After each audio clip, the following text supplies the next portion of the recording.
How did anyone make it past 40? In the 14th century, what secrets did they hold to defy death when plagues swept through villages and every winter threatened starvation?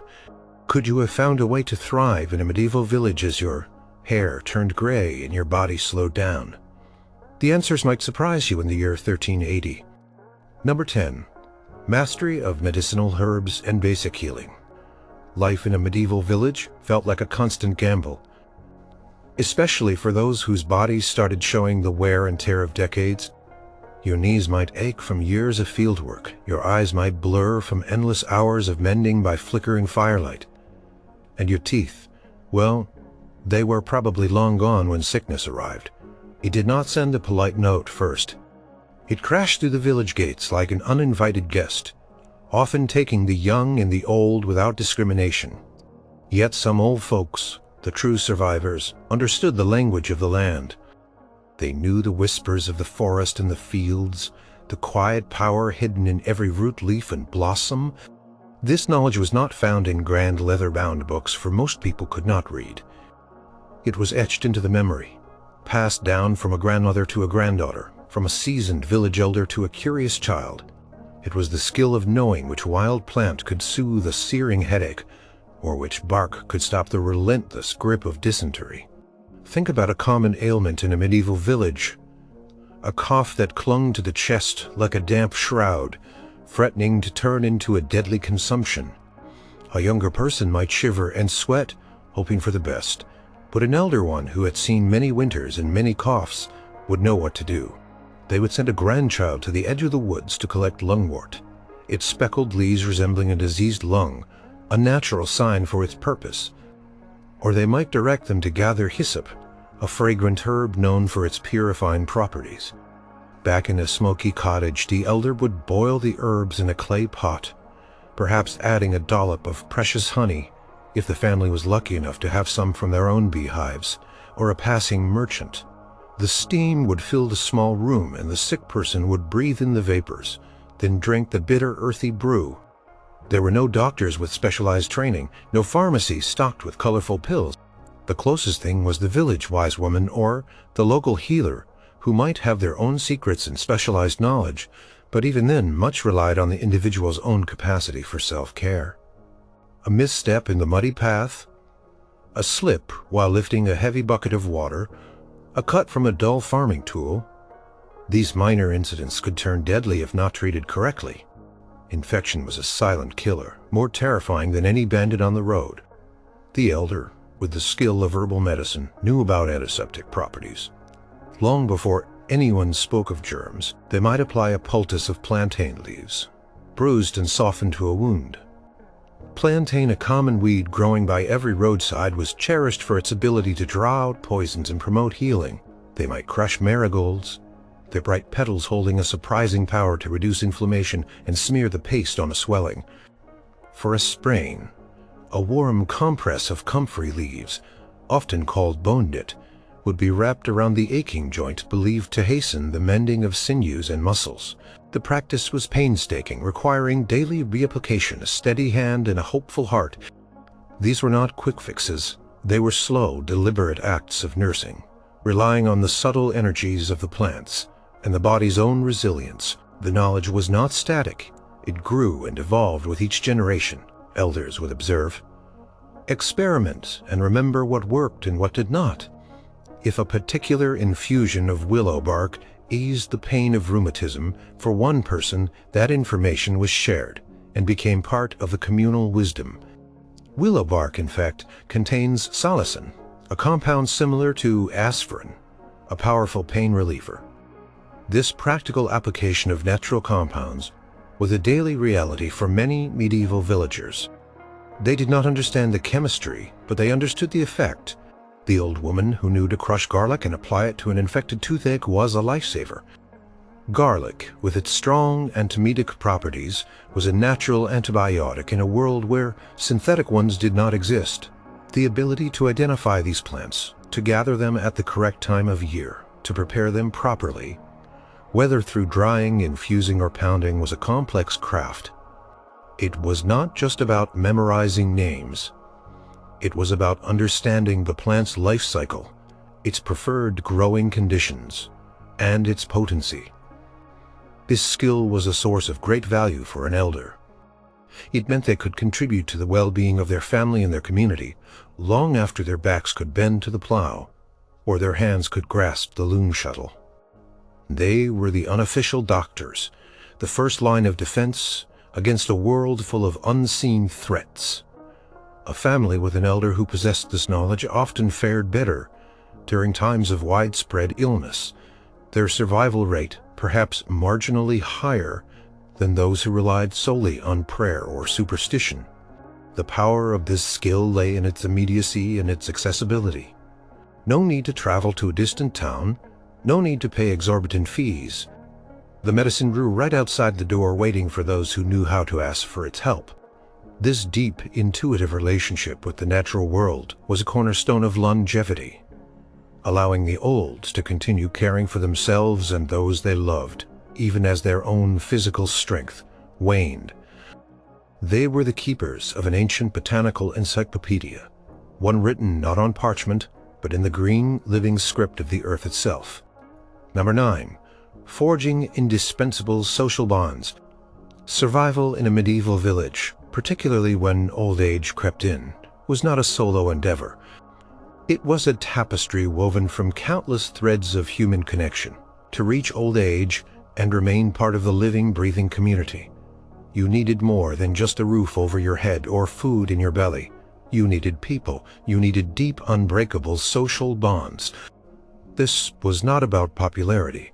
It was about mutual dependence, a finely tuned system of give and take that kept everyone afloat, especially those no longer able to pull their own weight in the fields or contribute to the arduous physical labor of daily life. Imagine an elder, perhaps a widow whose husband had passed years ago and whose children had married into other families or moved to nearby towns. She might not have a strong immediate family unit to provide for her every need. What then? Her survival would depend on the network of relationships he had cultivated over decades. She might have traded small favors with her neighbors, offering her knowledge of cheesemaking in exchange for help with gathering firewood. She might have shared her dwindling supply of dried herbs with a family whose child was sick, knowing that, when her own strength failed, they would remember her generosity. Records from various medieval manors, like those studied by historians of rural life, show that families often struggled to support their elderly members without assistance. The concept of an almshouse or formal poor relief was rare in the early medieval period and only started appearing later, often tied to religious institutions or wealthy benefactors. For the vast majority, personal connections were the only safety net. The village was a closed system, a self-sufficient unit where everyone had a role. As a person aged, their physical strength might diminish, but their social capital could increase dramatically if they had played their cards right during their younger years. Someone who had consistently helped others, who had offered kind words, who had shared their limited resources, built up a kind of invisible credit.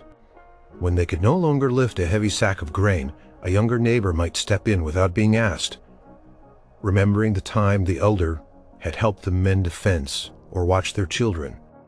This reciprocity was not explicitly stated, but it was understood, a silent contract enforced by the constant need for collective survival. The fear of being ostracized, of becoming an isolated burden, was a powerful motivator to maintain good relations. Elders often found ways to contribute to the community in less physically demanding ways. They might become the designated baby watchers, their steady presence a comfort to young mothers who needed to work in the fields.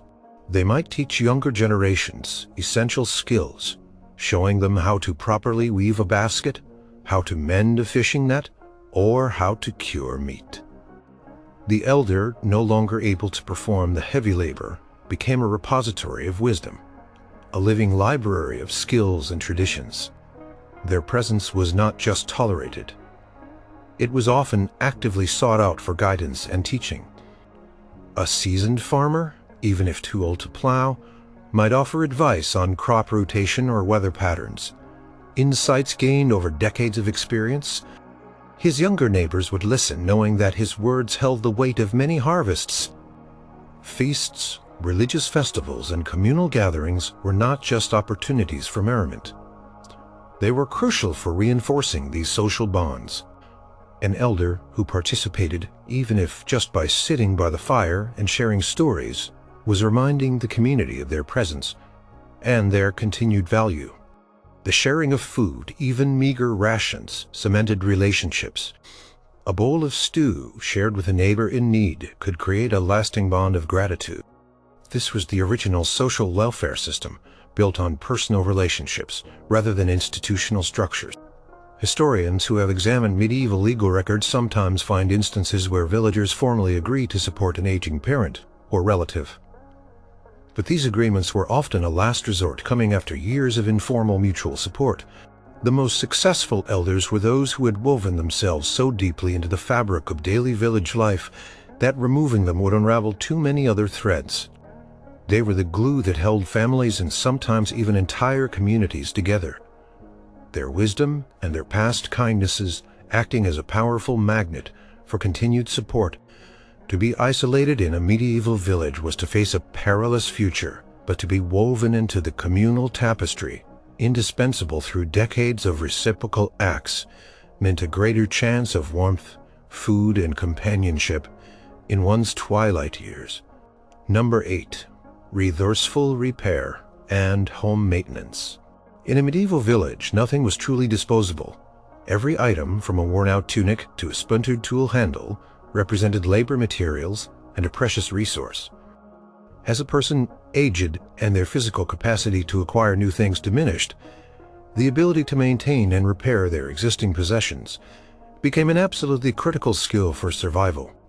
It was not just about saving money.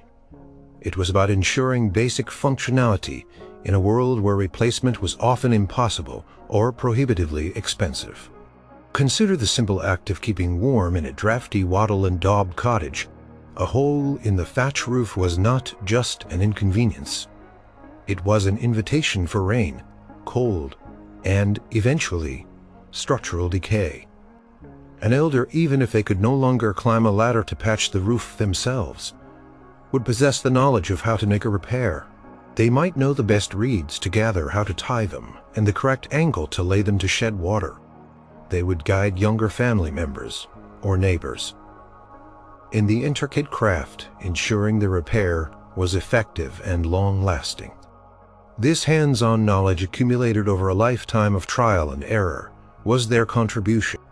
The constant battle against decay, whether from damp pests or simple wear, was a daily reality. A well-maintained home, even a humble one, offered protection, warmth, and a measure of dignity. A leaking roof could lead to illness. A broken hearth could mean a cold supper, and a compromised wall could invite unwanted creatures. Clothing was another prime example. Spinning wool and weaving cloth were incredibly time-consuming and labor-intensive processes. A single tunic might represent weeks of work. Therefore, throwing away clothes was unthinkable. An elder with the skill of mending would become an invaluable asset. They would painstakingly patch tears with scraps of older garments, reinforce worn elbows and knees with stronger fabric, and restitch seams that had come undone. They knew how to darn socks so thoroughly that the repair was almost invisible, prolonging the life of a garment far beyond its original intended lifespan. The needle and thread, often homemade from animal sinews or plant fibers, were their tools of survival. The meticulousness required for such work was perfect for someone whose hands might be less strong but still nimble and experienced. Records from medieval inventories sometimes list clothing, and the description often includes notes about its patched or mended condition, underscoring the commonness of repair. This constant renewal of clothing meant warmth and protection from the elements, preventing exposure and illness. Tools, too, were precious. A broken spade handle, a blunt axe, a cracked wooden bucket, these were not easily replaced. An elder with a knack for repair could carve a new handle from a sturdy piece of wood, using simple hand tools. They might know how to sharpen a blade on a grinding stone, an art that required patience and a feel for the metal. A broken pottery jug might be carefully pieced together with resin or strong glue made from animal products, making it usable again, even if imperfect. The ability to improvise, to find a substitute material, to rig a solution with whatever was at hand, was a mark of a truly resourceful individual. This was not just about fixing. It was about understanding the materials, the stresses they could withstand, and how to make them last. A person who could fix their own tools or guide others in fixing theirs retained a degree of independence and utility within the village structure. The concept extended to food storage and preservation. Baskets used for carrying crops needed repair, wooden barrels for ale might leak, and granaries needed constant maintenance to keep out vermin. An elder might know the best way to repair a wicker basket, how to plug a leaky seam in a wooden container, or how to reinforce a crumbling wall in a storage shed. These small acts of maintenance, often overlooked in the grand sweep of history, were the silent battles fought daily to keep food from spoiling, to prevent precious resources from being lost. This skill was a quiet declaration of defiance against the harsh realities of medieval life. It was a refusal to be defeated by a broken object, a testament to the idea that ingenuity and perseverance could extend the usefulness of almost anything. For the old, who perhaps could not contribute physically to the creation of new things, this ability to sustain what already existed was a profound way to ensure their continued contribution and their own survival in a world that valued utility above almost everything else. Number 7. The art of storytelling and oral tradition. In a world without books for the common person, without newspapers, without radio or television, the spoken word held immense power. The village elder, particularly one with a keen memory and a gift for narrative, became a living library, a walking history book, and a master of entertainment. This skill, the art of storytelling and preserving oral tradition, was not merely a pastime. It was a fundamental way for the old to remain central to the community, to command respect, and to pass on vital knowledge across generations. Imagine a long, dark winter evening in a small, smoky cottage. The cold pressed against the thin walls. Food was scarce, and daylight hours for work were few. What kept spirits up? What passed the time? It was the voice of the elder. They might recount tales of heroes and villains, of saints and sinners, drawing from the rich tapestry of folklore and religious narratives that permeated medieval life. These were not just fairy tales. They were moral lessons, cautionary warnings, and sometimes simply pure escapism. The listeners, young and old, would gather close, their faces illuminated by the flickering firelight, captivated by the rhythm of the words. The elder, who could weave a captivating narrative, who could hold an audience spellbound with their voice and their gestures, was a treasure. This gave him status, a unique form of currency that did not diminish with age. Beyond entertainment, storytelling served as the primary vehicle for transmitting history and practical knowledge. How did the village come to be? Who were the important figures from generations past? Where did the old oak tree, the one that marked the boundary of the common land, get its name? The elder knew. They remembered the genealogies of families, the disputes over land that had occurred decades ago, the lineage of the local lord. This institutional memory was crucial for understanding the present and planning for the future. When a disagreement arose over grazing rights, a wise elder might recall a similar dispute from their youth and offer a precedent, a historical context that could help resolve the conflict. Their memory was the village arse down through stories, the best times to plant certain crops, the signs in the sky that foretold a harsh winter, the most effective remedies for common ailments. These were often embedded in narratives, making them easier to remember. A story about a past famine might serve as a reminder of the importance of storing grain wisely. A tale about a miraculous healing might subtly teach the properties of a certain herb. This narrative approach to education meant that learning was a communal, participatory experience, not a solitary one confined to scrolls and studies. Children would sit at the feet of their grandparents, absorbing not just the facts, but the wisdom and context that came with them.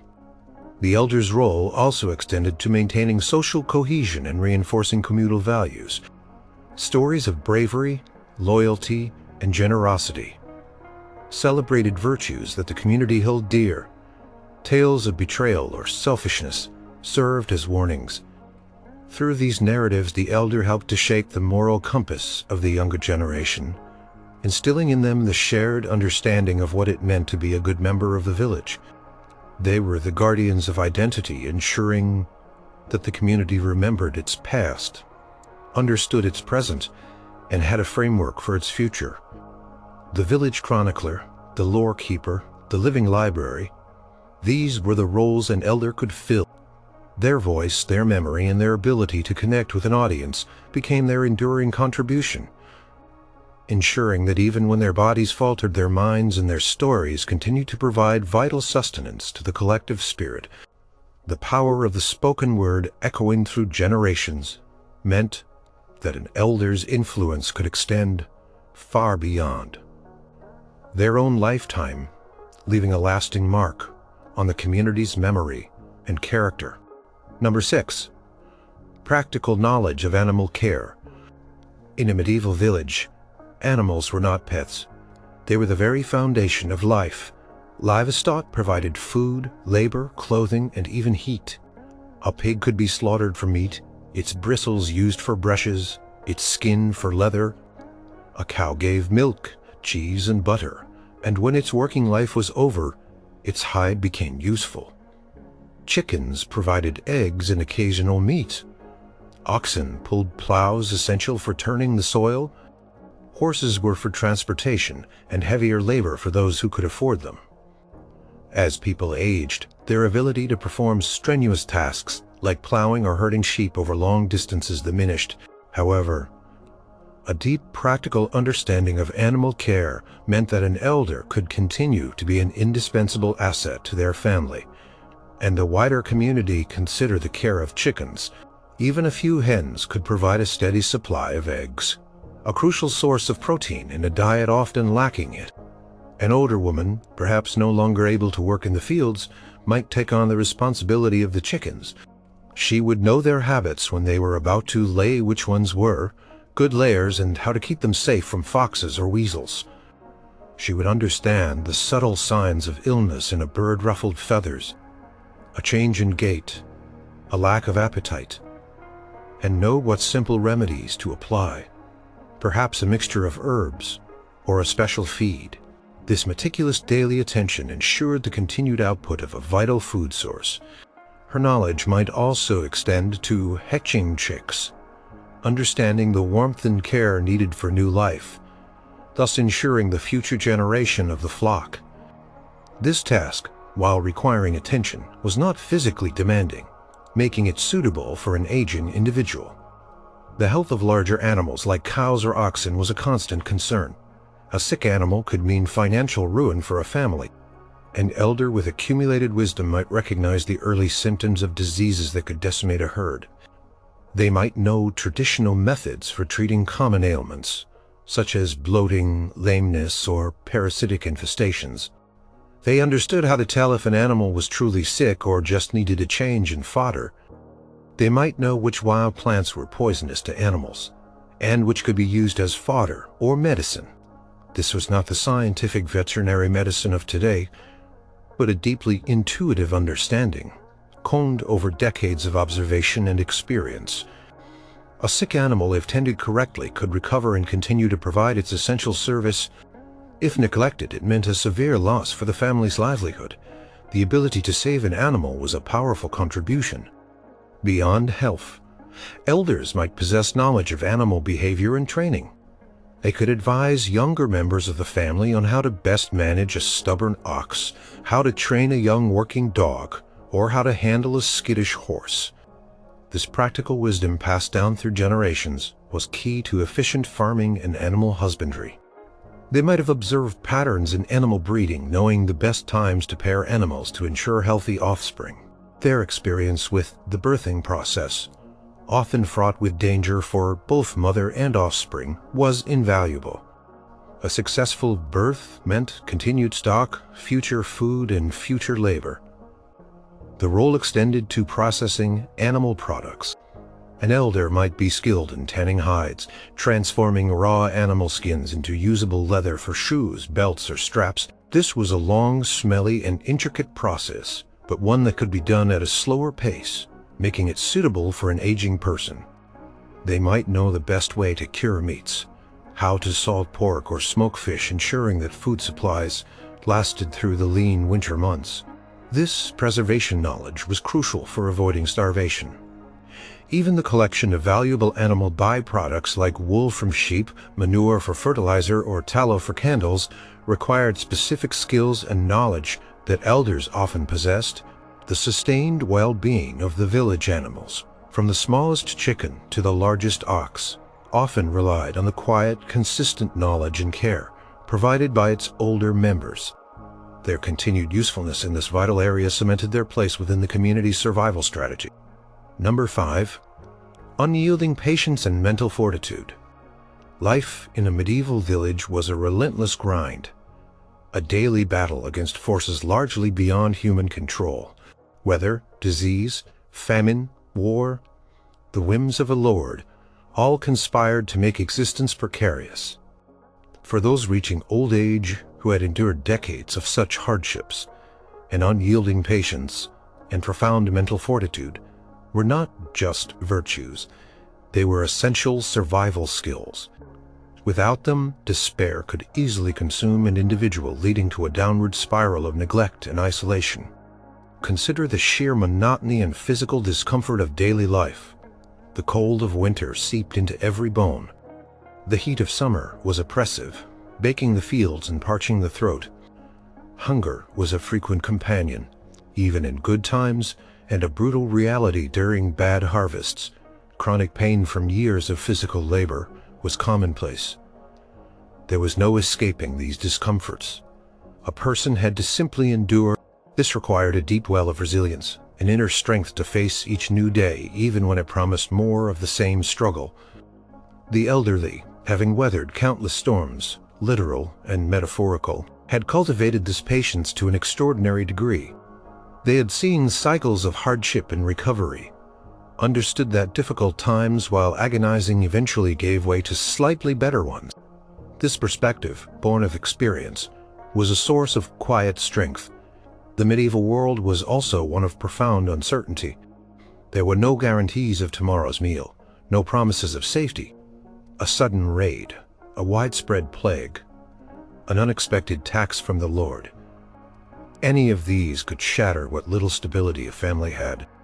For an elder who had lived through multiple such crises, the ability to remain calm in the face of disaster was invaluable.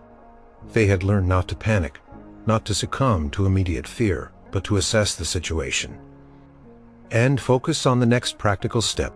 This mental discipline, this calm under pressure, made them anchors in turbulent times. When fear gripped the village, the steady presence of an elder who had seen worse and survived could provide a crucial sense of continuity and hope.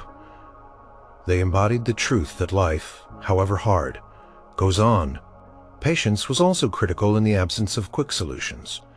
Healing from an injury was a slow process, relying on rest and the body's own recuperative powers, aided by simple herbal remedies.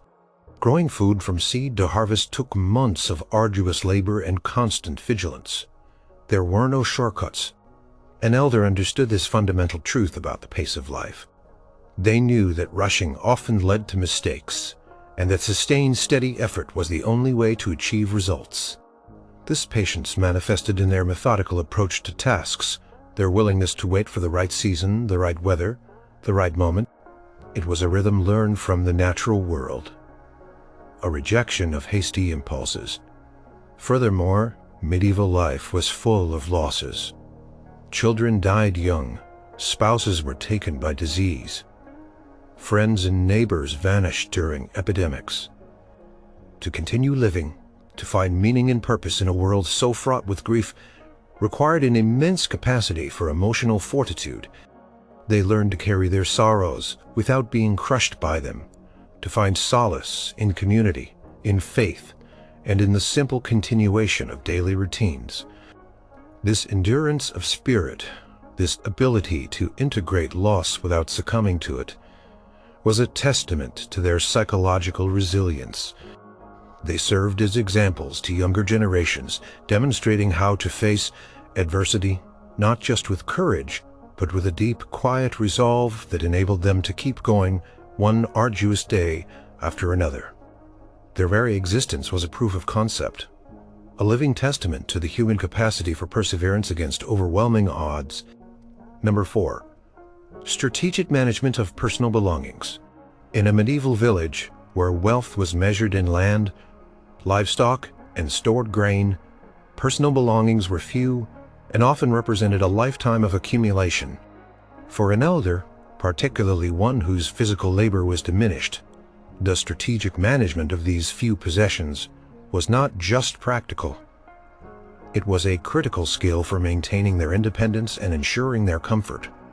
Every tool, every garment, every pot and pan held immense value, and knowing how to preserve, use, and even leverage them was a mark of true survival wisdom.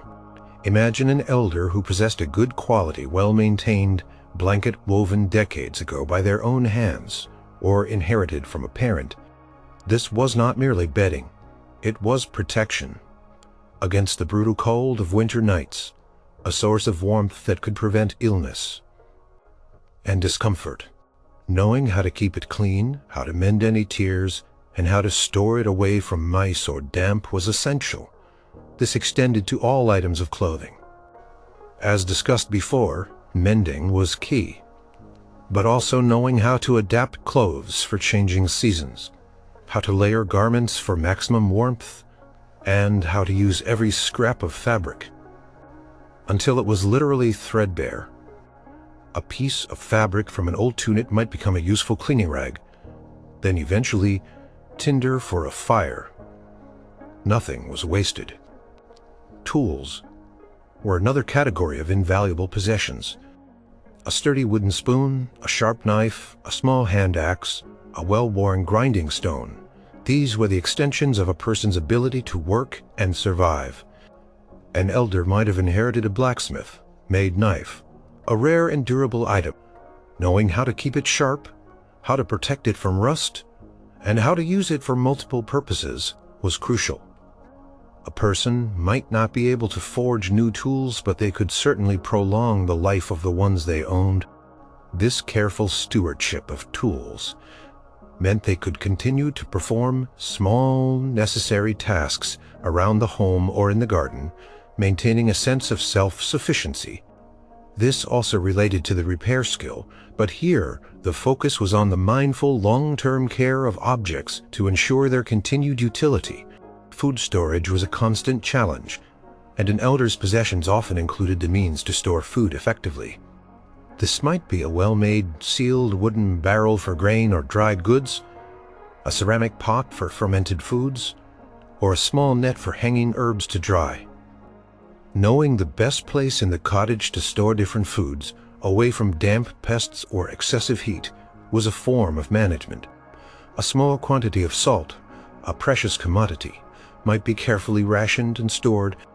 The preservation of these few resources, from food to fuel, meant the difference between comfort and distress, or even survival and starvation during lean times.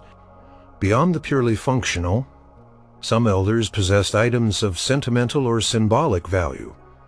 A carved wooden cross, a rosary, a small piece of jewelry, or a family heirloom.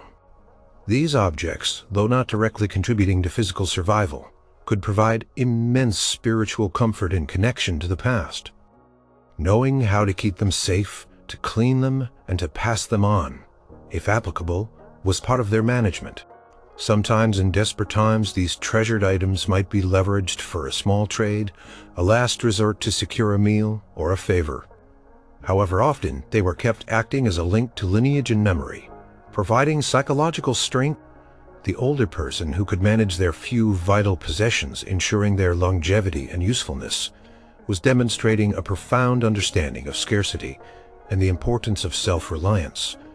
They were not just owners of things, they were stewards of their very means of living, making every item count. Number 3. Deep understanding of local environment. To survive old age in a medieval village, a person needed to know their immediate world, with an intimacy that modern life has largely forgotten. This was not merely about knowing the names of trees. It was a profound sensory understanding of the local environment, the woods, the fields, the rivers, and the lay of the land. This deep practical knowledge was a continuous source of resources, a navigational guide, and a key to seasonal planning, all skills that an elder could leverage long after their physical strength waned. Think about the gathering of firewood, a constant and vital chore in any medieval home. A young person might just hack at the nearest dead branch, but an elder with deep environmental knowledge would know the best places in the common woods to find dry season timber that burned efficiently. They would understand which trees provided good slow-burning fuel and which produced excessive smoke. They might even know hidden groves, where fallen branches collected untouched by others. This knowledge meant less effort for more heat, a crucial advantage in the cold months. They could direct younger family members to specific locations, explaining which types of wood to gather, effectively managing the family's fuel supply without having to exert themselves. Physically, food foraging was another area where this skill shone. While most food came from agriculture, wild resources were often supplementary and sometimes life-saving, especially during periods of scarcity. An elder would know every patch of wild berries, every place where edible mushrooms grew after a rain, and, crucially, which ones were poisonous, and where the wild greens flourished in spring. They would know the best time to gather nuts, how to identify wild leeks, and where certain fish were most likely to be found in the local stream. This knowledge was passed down through generations, often through informal lessons. During walks or chores, the elder, even with diminished mobility, could guide others, sharing their vast mental map of the local larder. This was a direct contribution to the family's food security. Beyond food, the environment offered other resources. An elder would know where to find the best clay for pottery repair, which reeds were suitable for thatch, which plants could be used for dyes or ropes, and where to collect useful stones. They understood the local water sources, knowing which streams were clean for drinking, and which ponds might be stagnant or prone to harboring disease. They could identify sources of medicinal herbs, not just knowing their properties as discussed before, but knowing precisely where to find them growing wild. This symbiotic relationship with the land meant that the environment was not just a backdrop. It was a living, breathing resource bank, and the elder was its most knowledgeable librarian. Navigational skills were also crucial. While medieval villages were small, the paths leading to the nearest market town, to a neighboring village, for a wedding, or to a specific plot of land could be treacherous, especially in bad weather. An elder who knew every twist and turn of the local footpaths, who understood the subtle changes in elevation, who could read the stars at night or the moss on the trees for direction, was a reliable guide. They understood the seasonal changes in the landscape, knowing which paths became impassable after heavy rain, or which streams were safe to cross at different times of the year. This ability to navigate and interpret the landscape meant they could advise on travel, warn of dangers, or simply point the way. Their profound connection to the land and its rhythms was a source of enduring value, allowing them to remain essential guides and providers for their community, drawing sustenance and safety from the very ground beneath their feet. Number 2. Active engagement with spiritual life. In the medieval village, the church was not just a building. It was the gravitational center of existence. It dictated the rhythm of the week with Sunday services, marked the passage of the year with feasts and fasts, and provided the framework for understanding life, death, and everything in between. For an elder, active engagement with spiritual life was not just a matter of personal piety. It was a powerful social skill that offered comfort, community support, and a valued role within the village structure, especially as physical repair and religious devotion. As bodies aged and became less capable of heavy labor, time that might have been spent in the fields could be redirected towards more spiritual pursuits. An elder, often having lived through numerous personal tragedies and communal disasters, found immense solace in their faith. Their unwavering devotion became an example to younger generations. They might spend more time in prayer, perhaps even leading family prayers, their steady recitation of familiar words, a calming presence in a world full of anxiety.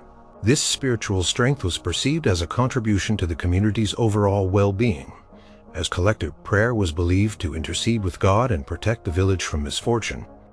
A person known for their deep piety often gained respect and a certain moral authority, making them a valued voice in village discussions.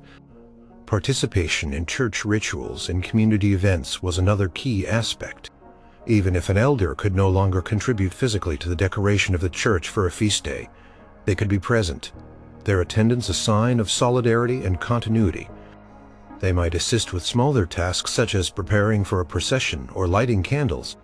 Their presence at baptisms, weddings, and funerals marked them as a link between generations, a living testament to the ongoing cycle of life and death within the spiritual context. They remembered the stories of past church events, the names of those buried in the churchyard, and the traditions associated with each saint's day. This communal memory, rooted in shared religious experience, was preserved and transmitted through their continued engagement. The church also served as a very real source of charity and social support, particularly as the medieval period progressed.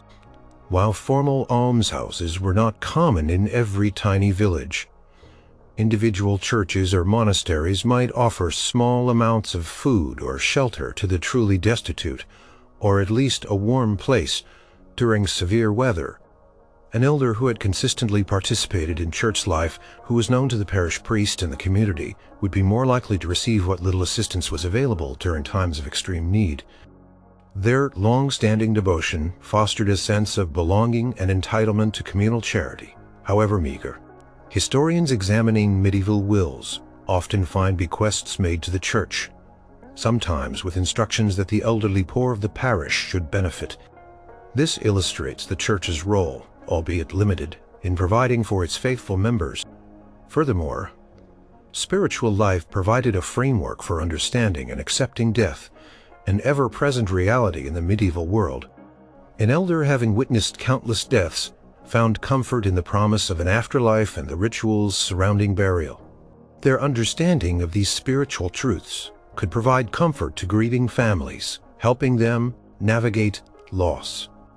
They could guide younger people through the customs of mourning and remembrance, ensuring that the deceased were honored according to tradition.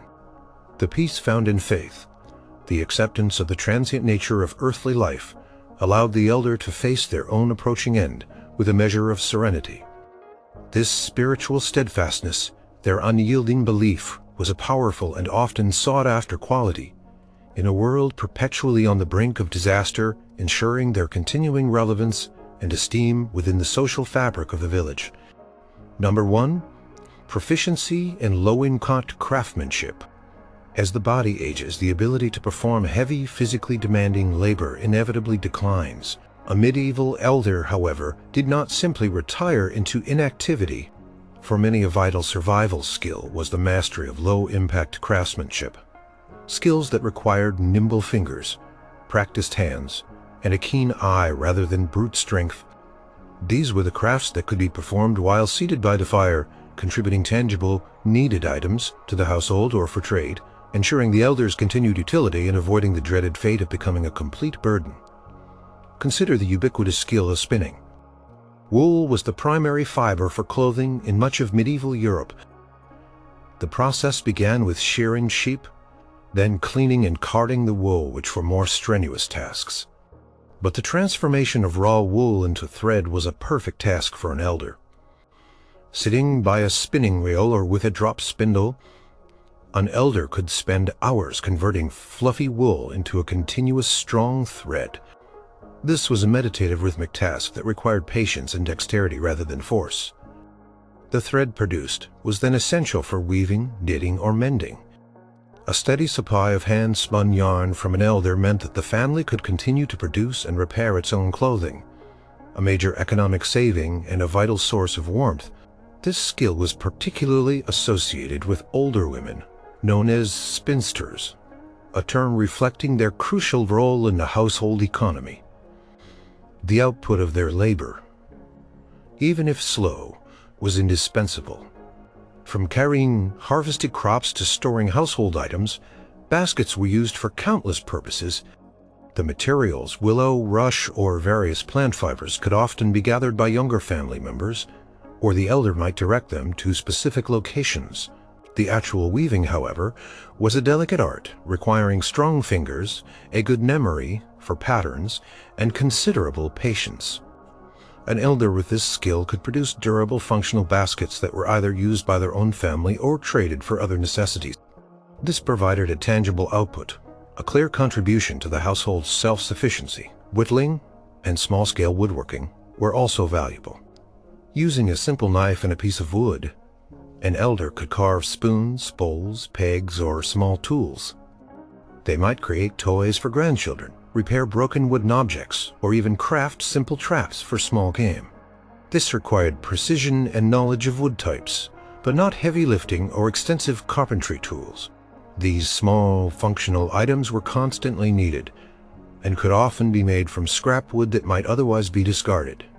The creation of such everyday items ensured that the elder continued to play a role in maintaining the practical needs of the household. Knitting or netting were other possibilities. While not as widespread as weaving, knitting was a skill that could produce warm garments like caps, mittens, or socks. Netting for fishing or carrying was also a highly useful craft. These tasks could be done with minimal equipment and adapted to the elder's physical limitations, often performed during long evenings or quiet afternoons. The output directly contributed to comfort and survival.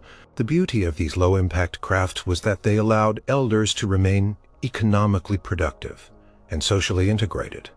Their work, though perhaps less physically taxing than field labor, was just as vital for the household's survival.